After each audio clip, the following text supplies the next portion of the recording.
Welcome back, and thank you for spending a few minutes of your day with us. If you're new here, this is Gold and Crest Finance, where we break down the stories moving gold, silver, and the broader markets, clearly, calmly, and without the noise. We'd be honored if you'd consider subscribing, so you never miss an update like this one. And we'd genuinely love to know, where are you watching from today? Drop it in the comments below. Gold had a rough start to the year. Just a few days ago, the price of gold closed out its worst 3-month stretch in more than 13 years. Many analysts believed the shine was gone. Investors pulled money out. Headlines called it the end of the gold rally. Most of that money moved into a different trade entirely, artificial intelligence and technology stocks, which had one of their best quarters in years. Then, almost overnight, the story changed. It started in Portugal. At a major gathering of central bankers, the newly appointed Federal Reserve Chair took the stage. He said something simple but powerful. He explained that inflation risks had eased. That was it, just one sentence. But traders around the world were listening closely, and they reacted fast. Within hours, major trading desks on Wall Street noticed something they call the debasement trade coming back to life. This is the belief that the US dollar will lose value over time, pushing investors toward assets like gold and silver instead. When traders believe the dollar is weakening, they often buy gold as protection. But the Fed chair's comments were only part of the story. The next piece came just a day later when a new jobs report was released. It showed the US economy added only 57,000 jobs, far below the 113,000 that economists had expected. At the same time, the number of people working or actively looking for work dropped to its lowest level in 5 years. For markets, that report sent a clear signal. It suggested the Federal Reserve might not raise interest rates in July, as some had expected. Lower interest rates usually make gold more attractive to investors, because gold does not pay interest like a savings account or a bond does. When rates fall, or are expected to fall, gold often becomes more appealing by comparison. The US dollar reacted immediately. It had its worst single day in 2 months. And gold, which had been sliding for weeks, suddenly turned around. By this week, the price had climbed back above $4,100 an ounce, a gain of more than 2% in just a few days. Silver moved even faster. It rose close to 4%. Other metals followed the same pattern. Platinum and palladium both closed the week higher as well. At the same time, something unusual happened in the stock market. Technology and semiconductor stocks, which had been performing extremely well, suddenly slowed down. They had one of their worst 2-day stretches in nearly a month. Investors appeared to be moving money out of high-growth technology names and into safer, steadier sectors like utilities and consumer staples. This shift did not happen by accident. It reflected a change in how investors were thinking about risk. For months, technology and artificial intelligence stocks had captured most of the attention and most of the money. Gold had been left behind. But when the Fed chair's comments combined with a weaker jobs report, the mood shifted almost overnight. What makes this moment interesting is not just the numbers, it is the timing. Gold had just finished its worst quarter in over a decade. Then, within days, it staged one of its sharpest recoveries. For long-time market watchers, this kind of sudden reversal raises an important question. Was this simply a short-term bounce or the beginning of something bigger? To understand why gold reacted so strongly this week, it helps to understand a simple rule that has guided the gold market for decades. Gold does not respond only to the interest rate set by the Federal Reserve. It responds to something called the real interest rate. This is the interest rate after inflation is subtracted from it. When inflation is high and interest rates are low, the real interest rate can actually turn negative. And when that happens, gold tends to rise because holding cash or bonds no longer protects an investor's savings the way it once did.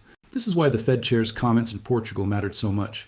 When he said inflation risks had eased, he was hinting that the central bank might not need to keep raising rates aggressively. For investors watching real interest rates, that single hint was enough to shift billions of dollars in trading activity within hours. There is also a historical pattern that many market analysts point to when explaining moments like this one. Back in the 1970s, inflation became a serious political problem across North America. Governments responded by raising interest rates sharply, which caused real pain across several industries. Eventually, the political pressure became too great, and interest rates were lowered again. That decision sent a message to investors around the world. Short-term political concerns were being placed above the long-term strength of the US dollar. The result historically was dramatic. Gold, which had been trading near $200 an ounce, initially dropped by half as interest rates rose. Many investors gave up on gold at that point, selling their positions near the bottom. But over the next 6 years, gold climbed from that low point all the way to $850 an ounce. Investors who sold early missed the majority of the gain. This pattern is often described by market historians as fall hard, then run. It illustrates how gold's long-term direction and its short-term price movements can point in completely opposite directions at the same time. Meanwhile, one detail from recent months has been getting less attention than it deserves. According to the World Gold Council, Even while everyday investors in the West were pulling money out of gold funds for 2 consecutive months, the world's central banks continued buying gold steadily. Central banks are widely considered the single largest group of gold buyers on the planet, and their demand did not slow down, even as retail investors stepped back. This gap between central bank buying and retail selling is seen by many analysts as an important signal. It suggests that the institutions responsible for managing entire national currencies still view gold as a critical form of protection, regardless of short-term price swings. There's also a bigger policy tool worth understanding here, known as quantitative easing. In simple terms, this is when a central bank creates new money to buy government debt. It is often used during periods of economic stress to keep borrowing costs low and support the financial system. Some analysts believe that rising government debt levels, combined with future economic pressure, could eventually push the Federal Reserve back toward this kind of policy. Historically, this type of monetary expansion has often been followed by periods of strength for gold prices, since it tends to reduce confidence in the value of paper currency over time. Right now, none of these policies have officially changed. Interest rates remain where they are, and the Federal Reserve has not confirmed any new decisions. But markets often move ahead of official policy, based on expectations alone. That is exactly what happened this week. A single sentence from the Fed chair, combined with a weaker jobs report, was enough to shift expectations, and gold responded immediately. Understanding these rules, real interest rates, central bank behavior, and the possibility of future monetary policy changes, helps explain why this week's move was not random. It was the result of specific signals lining up at the same time, and Golden Crest Finance will now look closely at what these developments could mean for everyday investors, for the mining industry, and for the broader economy going forward. When gold prices move sharply in either direction, the effects reach far beyond traders sitting at their screens. This week's shift touches everyday savers, retirement accounts, mining communities, and even the broader direction of the global economy. For ordinary investors, the most immediate impact is psychological. Many people who held gold through its worst quarter in over a decade were tempted to sell near the bottom. Watching a long slide can wear down confidence, even when the long-term case for an investment hasn't changed. Now that gold has bounced back sharply, some of those same investors may feel regret, while others who stayed patient are seeing that patience rewarded. Financial advisors often point to moments like this as reminders that reacting emotionally to short-term price swings can be costly. The mining industry feels these shifts even more directly. When gold prices fall, mining companies often see their stock values drop even faster than the metal itself, since investors worry about profit margins. That appears to be happening right now. According to recent analysis from a major banking institution, gold mining stocks are currently priced as though gold were trading hundreds of dollars below its actual price today. In simple terms, the stock market has not yet caught up to gold's recovery. For communities that depend on mining jobs, this gap matters. A wider recovery in mining stock prices could eventually support more hiring, more investment in new projects, and more stability for towns that rely heavily on the industry. Silver tells a related but slightly different story. This week, silver rose even faster than gold, climbing close to 4%. Silver is used heavily in industrial applications, including electronics and solar panel production, in addition to being held as an investment. That means silver's price is influenced by both investor sentiment and real-world manufacturing demand. When silver moves quickly, it can signal that investors expect stronger economic activity ahead, not just a shift toward safety. On a broader economic level, gold's rally arrived at the same time as a slowdown in technology and semiconductor stocks. Money appeared to move out of high-growth sectors and into safer areas like utilities and consumer staples. Some analysts view this as an early warning sign. When large investors quietly shift toward defensive sectors, it can suggest growing caution about the overall economy, even if that concern hasn't yet shown up in major headlines. Other analysts caution against reading too much into a short 2-day trend, noting that markets often shift direction quickly and reverse just as fast. There are also broader implications tied to the US dollar. When the dollar weakens, as it did this week, it affects more than just gold prices. Imported goods can become more expensive for American consumers. International trade relationships shift, since a weaker dollar can make U.S. exports more competitive abroad. Countries that hold large reserves of U.S. dollars, including many central banks, also feel the impact, which may help explain why central bank gold buying has remained steady even as retail investors pulled back. There are also broader implications tied to the U.S. dollar. When the dollar weakens, as it did this week, it affects more than just gold prices. Imported goods can become more expensive for American consumers. International trade relationships shift, since a weaker dollar can make U.S. exports more competitive abroad. Countries that hold large reserves of U.S. dollars, including many central banks, also feel the impact, which may help explain why central bank gold buying has remained steady even as retail investors pulled back. It's worth noting that perspectives on this topic vary widely among economists and analysts. Some believe the current situation reflects the early stages of a longer-term shift, similar to patterns seen in past decades when prolonged periods of lower interest rates and rising government debt supported extended gold rallies. Others take a more cautious view, arguing that a single strong week does not guarantee a lasting trend, and that gold prices could still pull back if upcoming economic data comes in stronger than expected. What almost everyone agrees on is that these consequences will unfold gradually, not all at once. Mining companies won't hire overnight. The dollar's direction won't be decided in a single week. And retirement accounts holding gold or mining stocks will likely see continued volatility as new information arrives.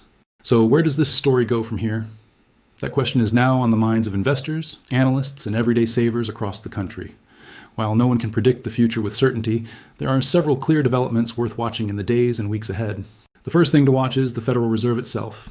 Will officials hold firm on their current policy, or will recent signals of easing inflation lead to a real change in direction? Inflation is still running above 4%, which is higher than the Fed's long-term target. That means policymakers face a difficult balancing act.